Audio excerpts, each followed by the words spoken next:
Hey, welcome to ConCarolinas Television. I am Bronner, and we are here to bring you a real special show. I'm Ray. Welcome to the show. All right, we have some amazing guests with us today. I'm going to have them introduce themselves. So we'll start with Gail. Tell us about yourself, Gail. Hi, everybody. I'm Gail Z. Martin. I'm absolutely thrilled to be here, and I'm thrilled to be at ConCarolinas. I write epic and urban fantasy and a little bit of steampunk and some near future post apocalyptic thrown in there as well. But since the topic tonight is epic fantasy, I've written four different epic fantasy series: Chronicles of the Necromancer, the Ascendant Kingdom Saga, Darkhurst, and the Assassins of Landria. And the one with the newest book is Assassins of Landria because the fourth book in that Exile's Quest just came out. So really having a lot of fun with the swords and sorcery stuff. Awesome. And Richard, why don't you tell us a little bit about yourself? Hi, I'm Richard Fife. I'm a very debut author. My first book, Conflict Born, comes out on the 24th of this month, March 24th. Congratulations. Thank you.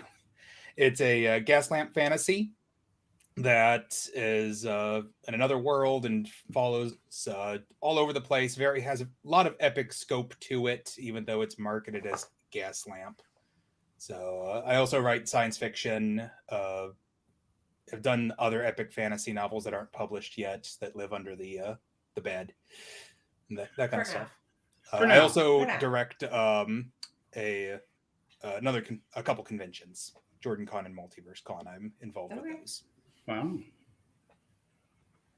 All right, our next guest. Let us know a little bit about yourself. Sure. My name is Katie Edwards. You can call me Katie or Keith. I write urban fantasy. I have a series out called The Tarot Sequence. It more or less reimagines the modern day world as if Atlantis had already existed. And it is, from the beginning, it was planned to be a 9-book series. So that's my epic part of the conversation. Wow. And I am incredibly fortunate to be ending the first of 3 trilogies. The 3rd book comes out in May. Very, very, very excited for it. It's my series is built around certain tentpole themes like found family, queer identity, very deep world building, lots of humor and adventure. Very nice, very nice.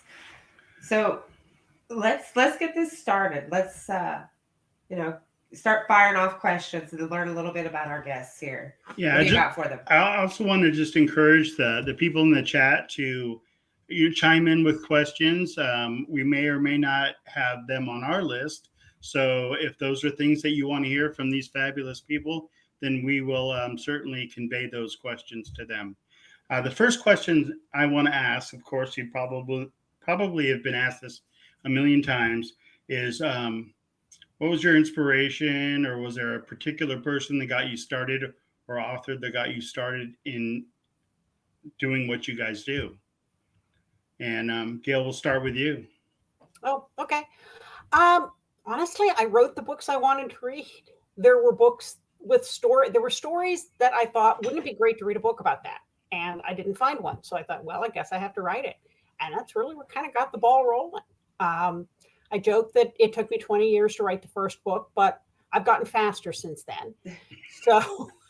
Well, you have a pretty extensive catalog. So yeah, you've gotten a lot faster.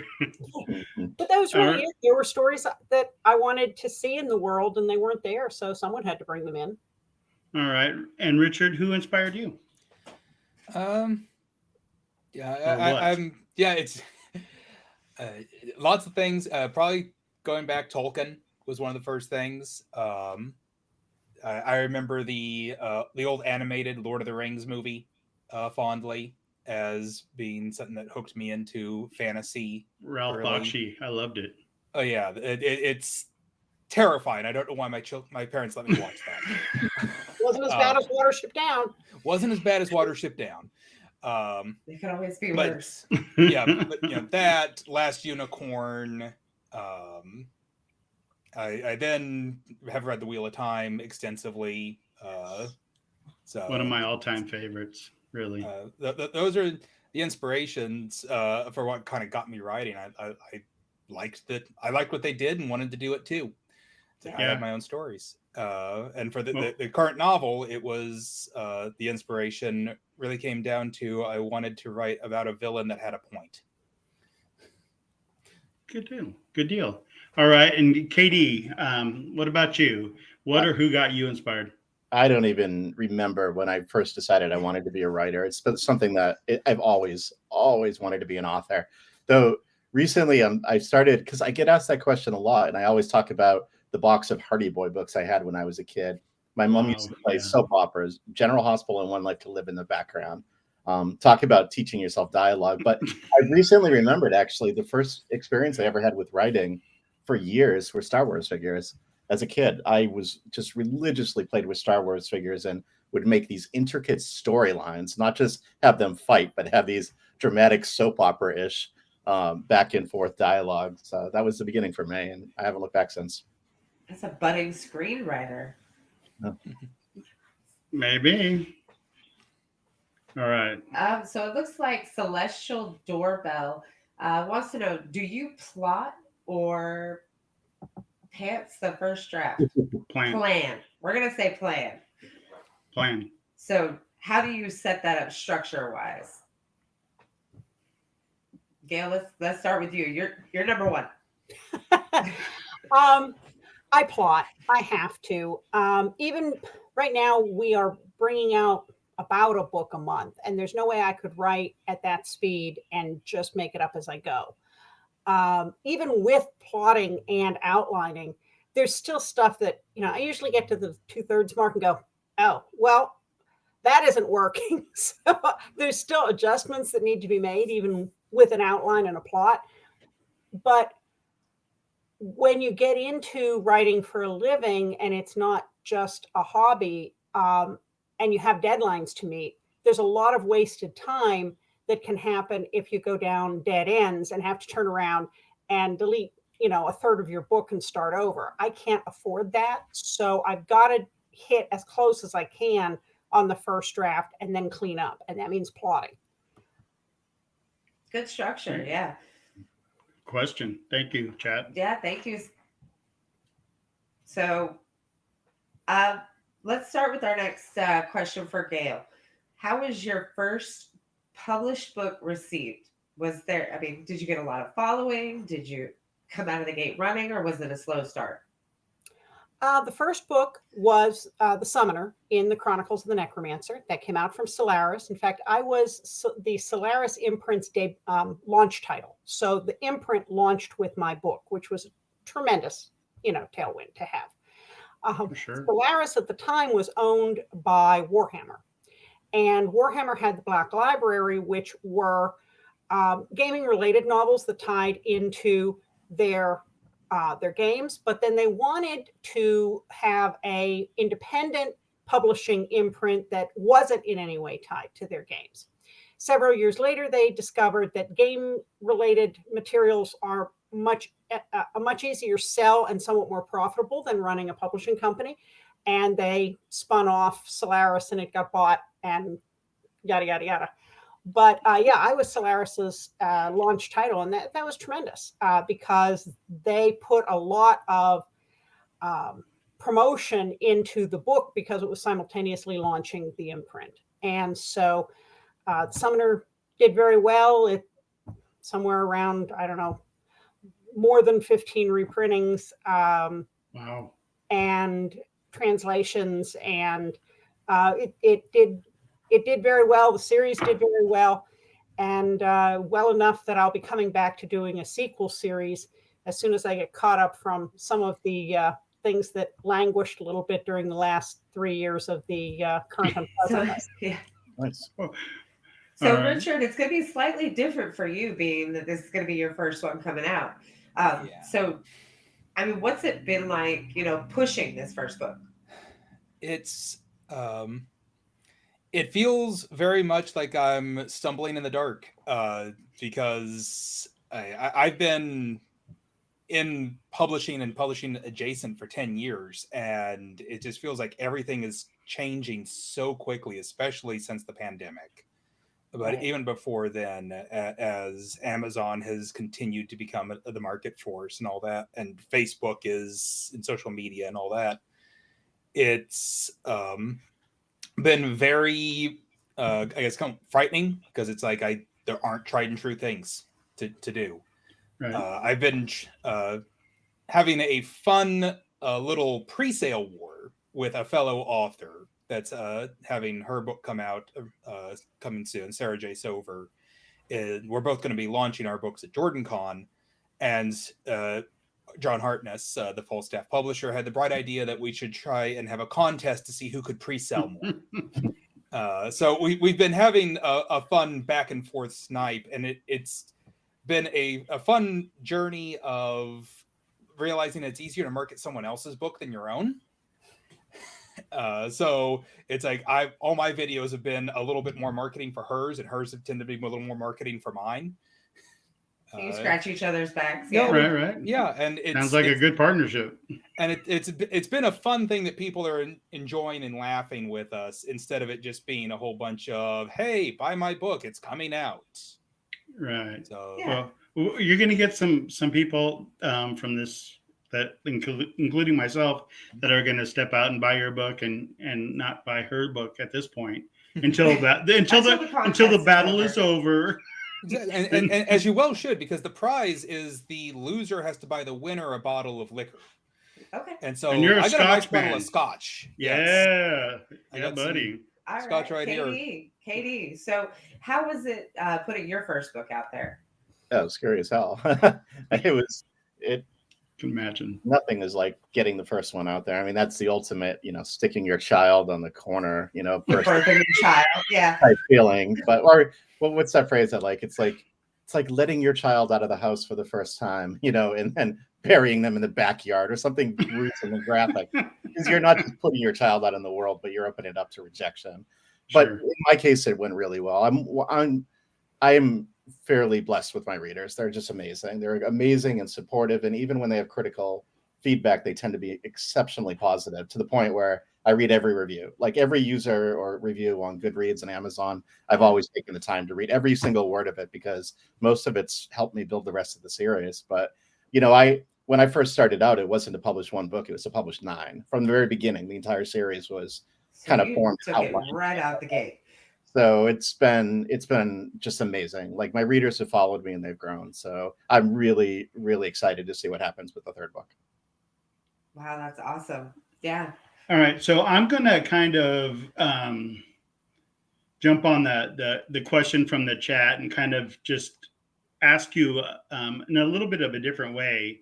When you're writing, do you think of the character before the plot, or the plot before the character? I mean, what comes first with you guys? Gail?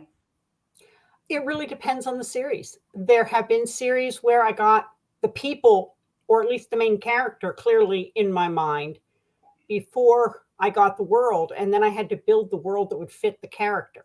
There have been other series where I just knew what the setting was going to be, and then I had to say, well, who would be the right people to be in that setting? So with The Summoner, I had Triss Drake in my head, and I had to think, all right, I've got somebody who can talk with spirits. That's not unusual, but that's not unknown, but it is rare in his world. He doesn't know how to control it.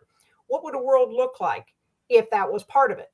With Deadly Curiosities, I fell in love with Charleston and said, I got to put a series here now. Who belongs in Charleston and what's their story? So it really kind of depends on what the plot is and where the story is going to take you. Sweet. That's incredible. I love that answer. All right, Richard, same question. It's they both develop at the same time, because what comes first for me is ambiance. I tend to write off of a feel. I got my initial inspiration is a feeling. As I said, with Conflict Born, it was, I wanted to have this feeling of a society that is starting to stagnate, and there's a villain that's coming along that is trying to kick it in the pants in a very horrible way, but kind of has a point in that the society is stagnated. Right. So he's just shaking things up. So he's shaking things up, and he's stepping on a lot of toes while he does it.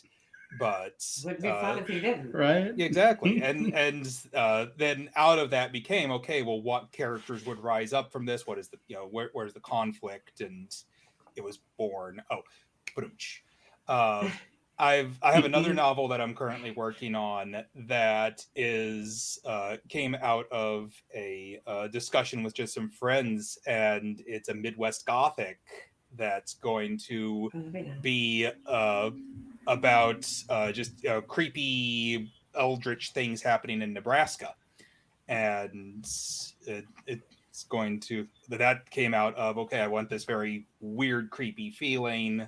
Then slowly, what kind of characters are there? What kind of conflict could have happened with them? Where's the plot? And it just all builds up off of that feeling. Sweet. Yeah. All right, Keith, what you got?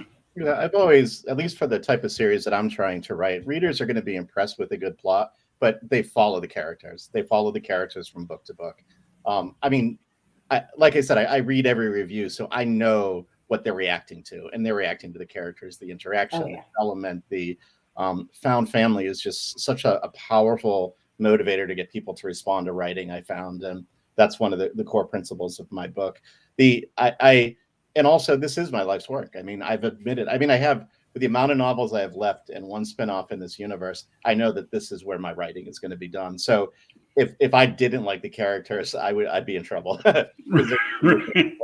And also, I really distilled, every writer is going to tell you they've got 1 million first chapters sitting in their drawer. They've got 1 million, maybe novels sitting in the drawer that will never see the light of day. No one will ever read it. But a good writer eventually cannibalizes that stuff, and it finds its way into the rest of your writing. It creates almost like archetype characters in your head. This series is my chance to take everything I've worked on my entire life and to find the best home for it in the series. The characters that I've always had in my head, to finally give them a home. So this is my focus, the characters. All right. Yeah. So the chat is requesting links for the books for you guys. So what we'll do is, after, we will plug them into Facebook, the ConCarolinas Facebook page. Sure. Yeah. So we will plug them into the ConCarolinas Facebook page, and that way you guys can get a hold of that. A lot of the times the producers will put the links right up in the chat if we happen to mention them during the course of the episode here. Yeah. But we'll make sure to get that to you guys. All right. This is a little segment called What the Crap. Because we have been dealing with so much crap. Lots of crap, loads of crap. But I want to know how you guys fared during the pandemic. I mean, how did you come to a screeching halt? Did you find inspiration in it? What happened, Gail? What happened with you? I slowed down. I was fortunate. I have a lot of author friends who just weren't able to write at all. And I understand that, and I respect that. We've all kind of been through some shared trauma here. And for some people more than others. Right. I was very lucky that I could put words on page, but where I usually average about 10 to 12 pages a day, sometimes more, I was taking longer to get less. So I was maybe getting 5 to 7 pages, and that put a real dent into the publication schedule that I had in mind for 2020 and 2021. Fortunately, it's gotten better. I'm closer to being back on track more than I'm not, and I'm getting caught up. But it was hard, because even if you weren't being immediately impacted, the stress of knowing what was going on, and sometimes not knowing what was going on, that I think for creative people of all kinds, that messes with your mojo. And for sure. So I was just fortunate to keep slogging. Now, one thing I could say is that while I got fewer pages, they were very solid. So I got good words. I just didn't get as many words. Right. So to everybody who has been waiting for a few of the books to come out that are late, I'm sorry about that, but they're coming. They are coming. All right, just a little side question to that. you mentioned a lot about your own personal time frame and what you want to do as far as setting your goals and getting books out. Is that pushed by your publisher at all, or is that strictly self-motivation? It's mostly self-motivation. Right now, we have 3 series with Falstaff Books. We have, and when I say we, my husband and I co-write. And so regardless of, he's been full-time with me now in the publishing side of things for 11 years. So at this point, regardless of the name on the cover, it's all co-written. The name on the cover is largely branding. We couldn't do the volume we're doing if it weren't. Sure. So we have 3 series with Falstaff Books. We have audio contracts with Tantor and recorded books. Everything else is now indie published. So there aren't contracts per se, other than what we have with Falstaff, and John has been very forbearant given the dumpster fire that the world has been. Mm-hmm. But I also know as a reader, I don't like to wait long between books in a series. And so I don't want to make readers wait any longer than they have to. So I try to get at least 1 book in each series out each year. And so we're a little behind on a couple of the series for that. Everybody waiting for Reckoning. I'm sorry, it is coming, which is the 3rd Darkhurst book. But can't wait. It's coming. It's mostly written. That one just has been I won't say a writer's block, but it has had too many real life connections, even though it's fantasy, that it was very difficult to write in 2020. So I'm looking forward to getting back to that and getting it finished. So at this point, yeah, it's mostly self-driven. But I'm a pretty tough boss. All right, Richard, how did you survive the dumpster fire? So, writing wise, humorously, John offered to buy my book a month before lockdowns. So I went to the Saga conference and John offered me a contract there, and then lockdowns happened. So there was it hit the fan. And yeah, things hit the fan, and so there was a little bit of just kind of navigating the oh my god first contract aspect there. I unfortunately am not a full-time writer yet. I do have a day job, and my day job was classified me as a mandatory employee for construction purposes. So I had 1 month of being at home before I was already back out in the thick of it. So that was very stressful. Did not lend too much writing time. I then also was focusing a lot on trying to support fan communities a lot, especially with everything was pivoting online. Was doing a lot with the 2 conventions I help run and all that. But I did manage to write a 2nd book this year. Well, hey, awesome. Well, or last year, it all blends together. Right. End of last year, but it's all just a dumpster fire, like Gail said. Yeah, but the 2nd manuscript is already in for book 2. So sweet. That's have had productivity. Well, that's a good thing. So we won't have to wait that long for a sequel, then, right? Exactly. Just as long as however long it takes John to edit it. Nice. All right, Katie, what you got for us during this dumpster fire pandemic of us? It's not even, let's be honest, it's not even just the pandemic. Before then, we had, especially for those of us living in America, had a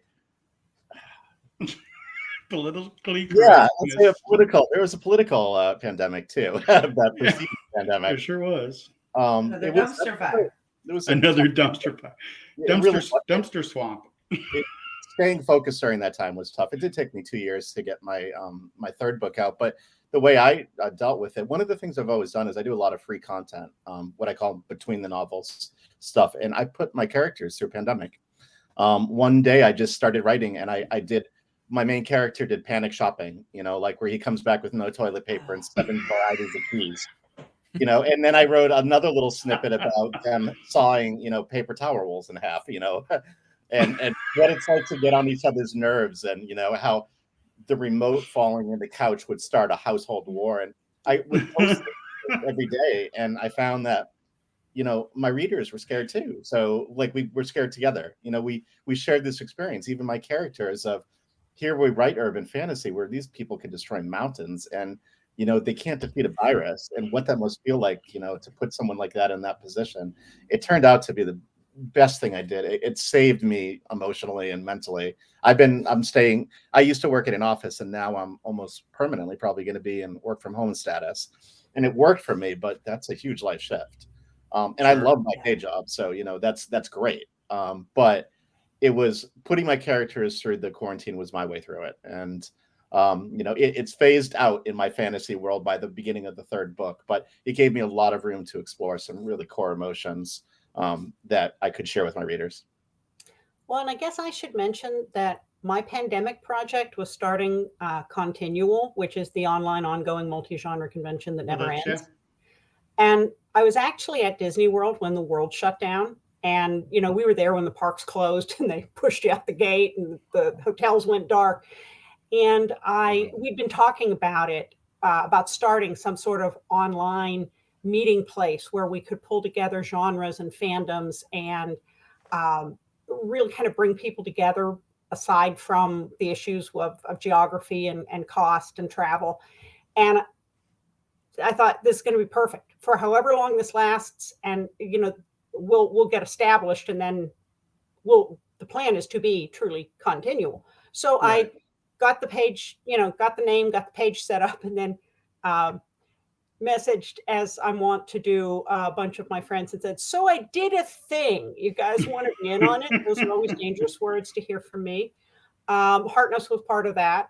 So we have that, and those folks became the continual operating group, and we are now 2.5 years into it. Well, it'll be 2 years in April, and over 600 panels and 1,300 guests. No, 1,300. It's not 13. Yeah, it is 1,300 guests. We've had a lot of guests. It's amazing. Quite a few, yeah. Yeah. So it's that was my. Some people took up knitting. I created a con online. Great. Yeah.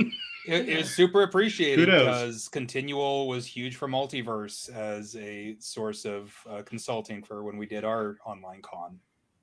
Well, we've tried very hard to be very supportive of the other cons, especially when people had to go virtual. I know ConCarolinas has been with us. Multiverse, Coastal Magic was we just helped host some of their content, and it's wonderful to be able to help that. But what we really wanted to do is bring all the fandoms and the genres together, even internationally. And it's so, like I said, some people took up knitting. Yeah, it's kind of us. I mean, we took up the mantle for ConCarolinas television, and we in hopes that we can kind of bridge that gap between cons, kind of thing, and offer some really good content and some amazing guests like we have today. But we do have to plow through these questions. So Rachel, you're up. Oh, we're plowing. We're plowing. We're plowing. Some people take up knitting. Some people take up plowing. So we're actually very fortunate to sit with these wonderful guests here. But a good question we have is, who would you like to spend the day with as far as authors, fantasy authors, sci-fi author? Who would be that number one epic fantasy that you could spend the day with? Pick their brain. Gail, let's start with you. Or just have some scotch with. Or scotch. Scotch is good. I have been very lucky to have gotten to meet so many of my heroes and to be on panels with them. Mercedes Lackey, Catherine Kurtz, so many of the folks, David Drake, who was my mentor, so many fantastic people that, maybe Edgar Allan Poe and share some scotch and talk about writing good horror.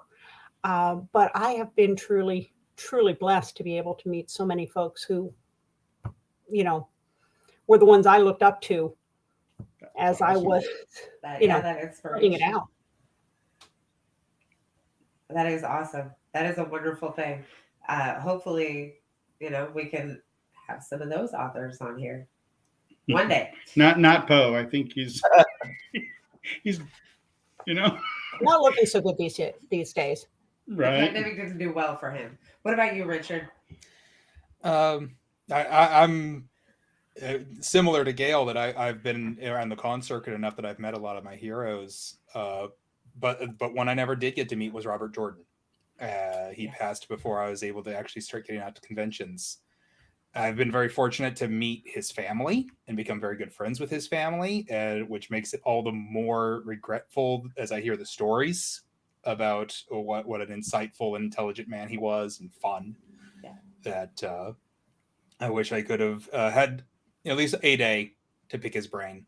Yeah. But yeah, otherwise it's I am very fortunate that I've even gone out for Thai food with Sanderson. So I was just going to ask. That was going to be my follow-up question. You nailed it.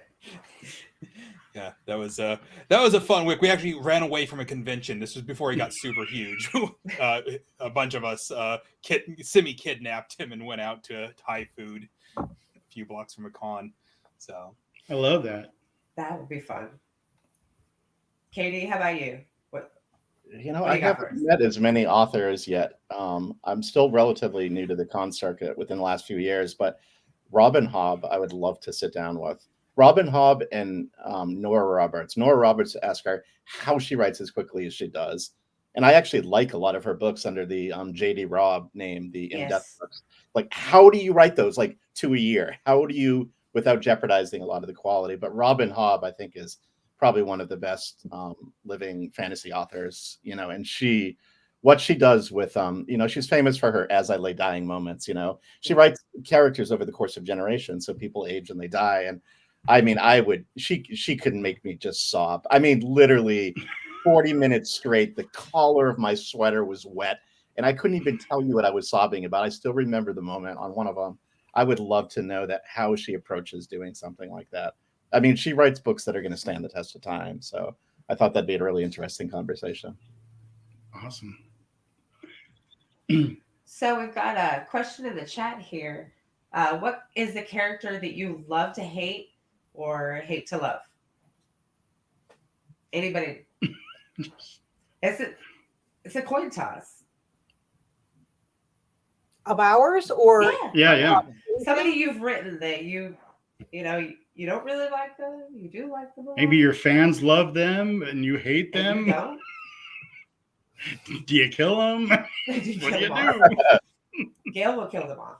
Oh, I'll kill them off. That was for Danielle. My promise to my readers is that they will always know who the heroes are in my books, and that good always wins. And so, in that sense, there is a happy ending, even if the protagonists are beat up and scarred and bleeding. But you're going to get a happy ending, and the good guys are going to win. And so, having said that, my bad guys are bad for a reason, but it's not because they necessarily had a traumatic childhood, and I don't really care whether you sympathize with them. They are bad people doing really bad things to a lot of other folks and causing a great deal of chaos and pain in the world, and somebody needs to take them out. and that's what my heroes are there for. And so I've got no remorse on that, and I don't like them, except that they provide the action for the plot. But they are bad guys, and unfortunately, as said in the Batman series, some men just like to watch the world burn. Yeah. Very true. Batman. Yeah, All right. Batman. So rapid fire question. Do you listen to music when you write? And if so, what kind? Yeah. Varies. My husband hates to have silence, so yes, there's always music on. There's Nice. sometimes I'll ask for it to be non-lyrics music, so classical, jazz, new age. Other times I don't care, especially if I'm editing. It's fine with me if it's pop. But yeah, there's always something on in the background. All right, Richard, do you blast Metallica or what do you do? Oh no, it's mostly video game music. Love it. Have a lot of video game music in the background. Also, when the Arcane series on Netflix came out, I was spam listening to that soundtrack while I wrote. Beautiful. But mostly it's instrumental stuff. So like Yeah. the Horizon Zero Dawn soundtrack, Ori and the Will of the Wisps, The Witcher 3. Yes. Love it. All right, KD, what about you? What do you blast? A lot of 90s music, but also I get a lot of my readers, they interact with me and I interact with them. One of my favorite parts of writing is I'm really open to my readers, and they send me Spotify playlists all the time of inspired by what they've read in my novels, songs that remind them of the Wow, characters. And I very keep cool. all of those in my library, and I just cycle through them. And for the most part, they're incredibly astute. Actually, most of the the new music I listen to is from readers. Oh, wow. Super impressive. All right. So we've got a question in the chat here, and I'm very curious to know if you were approached to turn one of your books into a TV series or a movie, how much control would you want to have? Tough. Very tough. Gail, would you be hands-on? Would you kind of back off a little bit, let them take control of that? Well, there's how much control you want to have and how Right. much control you're going to have. And I know a number of folks who have had their series auctioned and turned into movies or Netflix or Amazon. And you get what they give you. And if you want the deal, you take what they give you. And so, you understand when you sign the Crossroads deal, what you are giving up. Yeah. And they give you money, you give them your soul. And then as long as you know that's what you're doing when you sign the contract, and the flames as the pen moves on the paper don't bother you, so it would be lovely to think that you'd get to be the executive producer and call the shots. But even the folks who are really super bestsellers that I know who have been in that position, that isn't really how it worked. Yeah, I think there might be a little bit of shift in that mentality going forward. I mean, I know that the guy that wrote The Witcher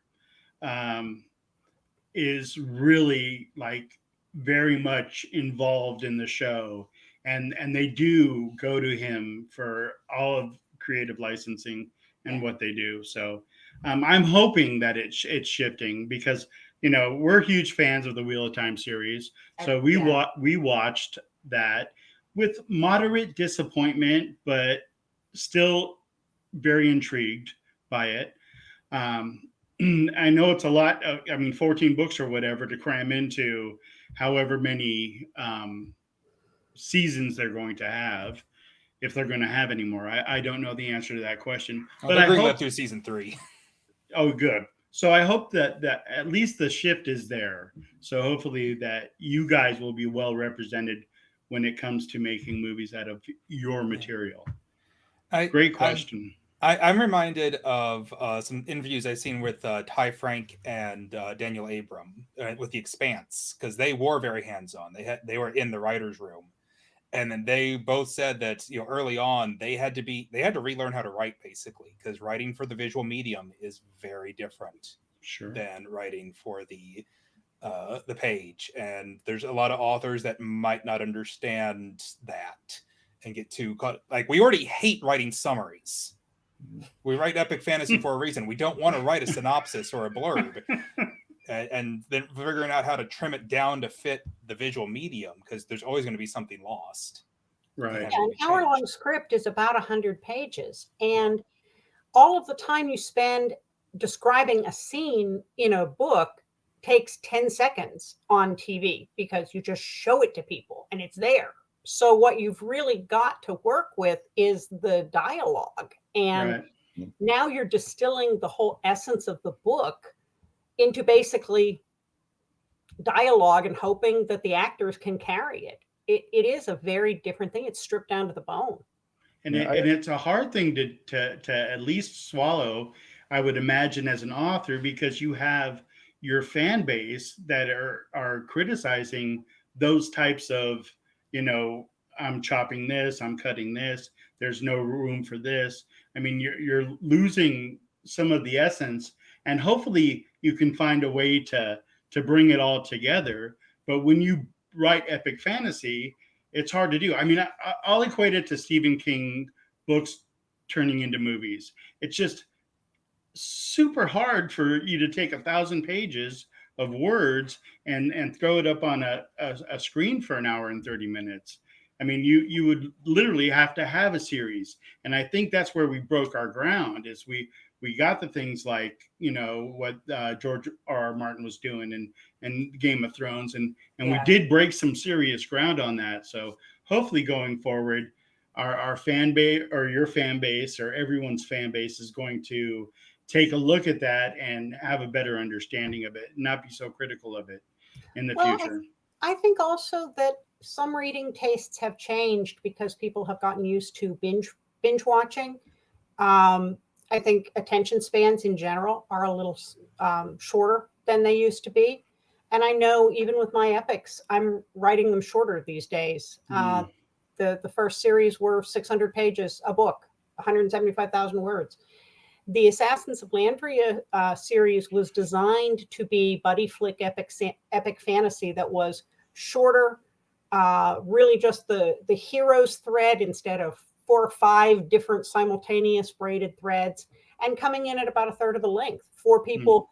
Because I used to get so many people who would come up at cons and go, "Oh, I used to like to read epic fantasy, but I don't have time anymore." Well, if you've got time for 250 pages, you've got time for this epic fantasy. But I think that's a shift in the market in general. Yeah, and I mean, I think that happened a long time ago when you take writers like Roger Zelazny, who had really like tiny little books, like say 9 Princes in Amber, which I think the guy from Walking Dead actually bought the rights to it or opted for the option for it. But they were tiny little 150, 199 page books, and they were really easy to digest, and you can go on with life. So I think you have a very valid point there is maybe those 1,500 page books, need to be condensed down a little bit just so that we can keep everyone's attention span.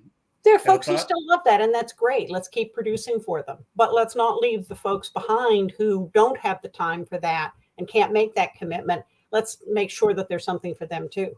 So I'm curious, Katie, your 9-book series, are you on the heavier side each book or are you on the lighter side?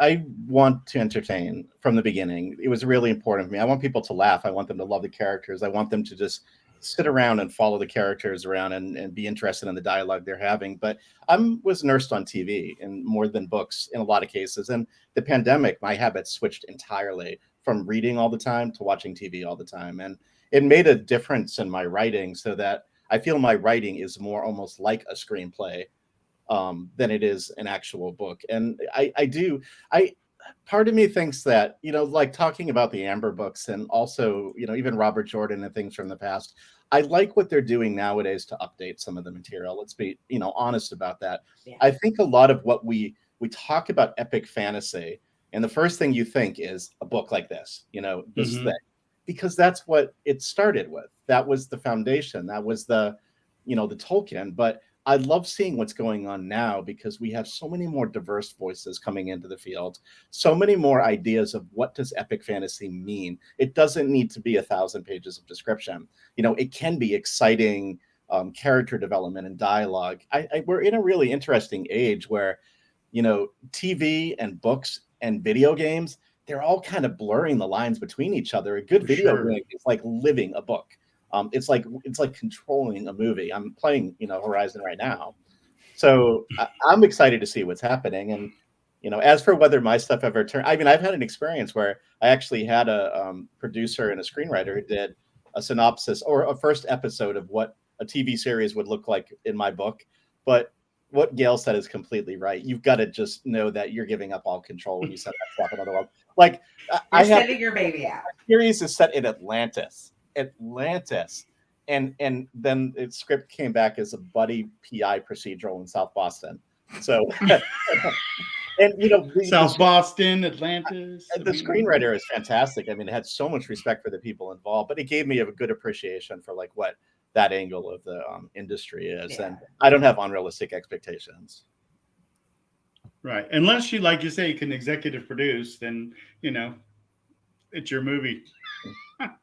All right, so we have you next. My left. Me next. Yeah.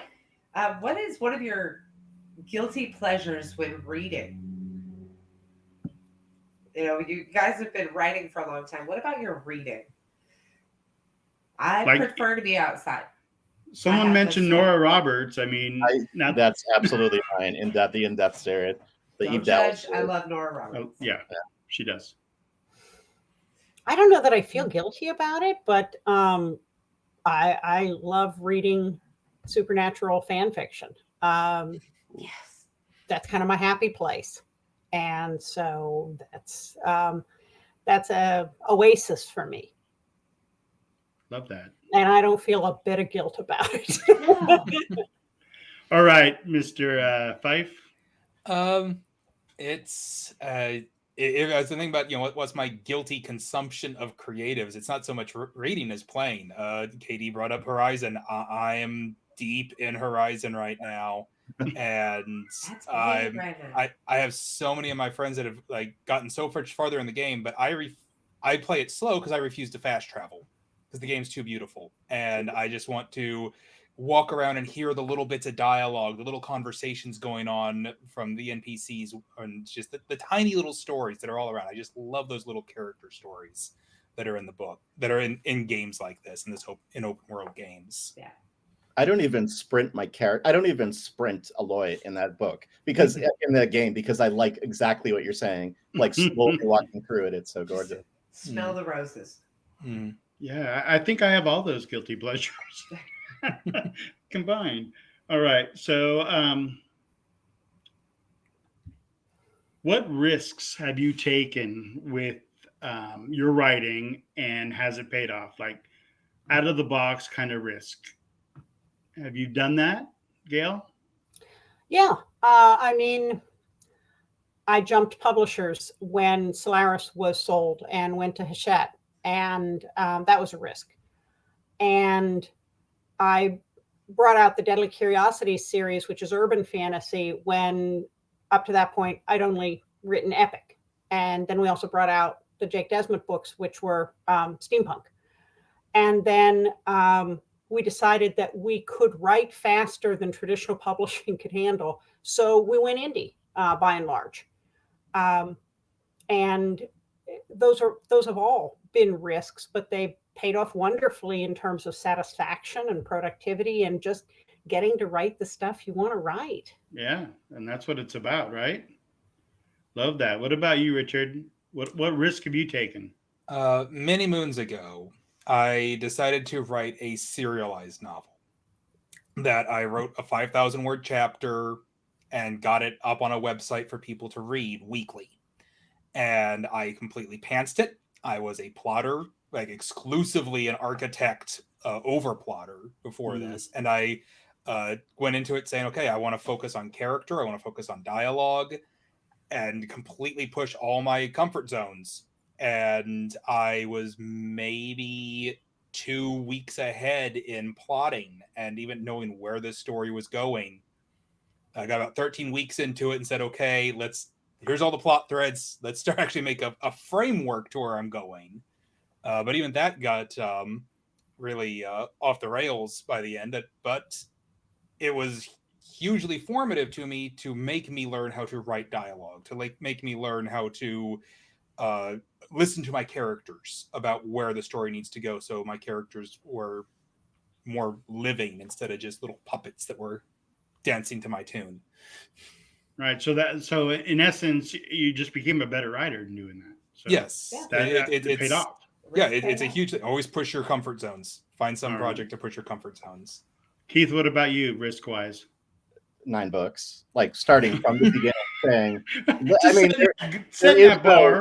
there was no stopping at book 1. I mean, before book 1 actually hit the book stands, I knew the plot line for every novel. And not only that, my readers are organizing a read-along right now. They're catching up or going through all my material, including the free stuff leading up to the publication of the 3rd book. And I'm rereading for the first time with them, like my first book. And there are hints to like the last scenes of like the entire series in the first book. Like I'm leaving Easter eggs and breadcrumbs. And I didn't want one of those series where the main character just keeps on getting more and more and more powerful. And you'd never know, like, well, is the bad guy just going to always be more powerful? And like, where does it end? I wanted a 9-book arc, like the complete development of the characters in the series. But the drawback of doing that is I can't just stop it. And so fingers crossed it does well, because otherwise I'd be leaving on a cliffhanger. But fortunately, it's been going really well. So I know that I'm under contract for more books. So that's what counts. There you go. And then your fans are going to go crazy after the 9 is over and want more. Always leave them wanting more, right? Yeah. All right. One Next could question. hope. Yeah. So, has there been a novel or an epic fantasy that you've read that you thought you could do better? I love this question. I think I always read a book and I'm like, you know what? I would change this. I would do this because I really like this character. They're gone. But would you, as an author, because I'm not an author, I'm just a reader, would you change one of your epic fantasies that you read? I'll tackle that one. Yeah. All right. Go ahead, sir, Kitty. That's a good one. I absolutely. Well, for me, it's more that, I'm of a certain age. So when I look back at what the inspirations were when I was young, the big fantasy series, yeah, I want to go back and rewrite them. They're problematic. That's why I'm so excited to see what they're doing with a series like Wheel of Time. They really updated it for the modern world and changed the focus of who the character is spending time with. And I loved it. It made me feel less bad of thinking back to these books that some of them are really, really problematic. Like you probably couldn't get away with printing it nowadays because of maybe violence towards, say, women, especially.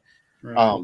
That's the one thing I'd find that I would change, but that's as a reader, not a writer. I just wish that some of those older novels had a little bit more diversity and tolerance and acceptance and more variety of authors. I think that just inspire authors going forward to just be better, at doing that kind of thing. Right. All right. So we are getting towards the end here, and we've got a ton of questions to go. So at this point, we're going to, I want you to be able to talk about your websites, talk about what you want to get out there to the masses. So Gail, we'll start with you. What do you want to say to your fans, your readers, and just people in general? Well, thank you for reading. If you didn't read, I wouldn't have a job. So thank you for reading. I'm pretty easy to find online at gailzmartin.com. I'm largely on Facebook, but I'm also on Twitter and Pinterest and Instagram and newly TikTok and YouTube. My reader group on Facebook is the Shadow Alliance, and we'd love to have you come visit. And the new book is Exile's Quest, which is the 4th book in the Assassins of Landria series. Sweet. Richard, how can we find you and get your stuff? richardfife.com. I was lucky and got that one many moons ago. Over a decade ago, I managed to get got that, before the turtle guy took it from you. Before the turtle guy took it, yeah, or the politician, or any other number of Richard Fifes. So richardfife.com. I am on Facebook. I am on Instagram. I am on Twitter. I am on YouTube. If you want to have a catchy earworm, I love singing. I love doing karaoke type things, and I did a parody of the Wellerman sea shanty that is to my that kind of sets up my book, and you can find that it's currently the top post on my website. Awesome. Keith? Katie Edwards. My series is called The Tarot Sequence. The 3rd book is called The Hourglass Throne and comes out in May. Twitter is definitely the place you can find me. That's where I interact with readers. I try to follow all my readers back when they follow me. So I like exchanging messages with them. I love hearing what they think about the series. I announce any free content I have, speaking events. So at KD_Edwards_NC is the best place to find me. All right. And are you guys all going to be at ConCarolinas this year? Yep. Awesome. We will see you there. And we just have a few announcements. Next week, we are going to bring you a really special show, some new players to the convention scene, the Charlotte Gamers Network. And we're going to have them on. They're also going to be at our con. They're going to be doing some of our gaming content. So look out for that. This will be the first time in a long time, I think, that we've actually had video games that are going to be in our gaming arena. So we're bringing back that element, which is really exciting. We met these gentlemen at Mace, and they're amazing individuals. They do amazing things for the community. So I really Not do. just gaming.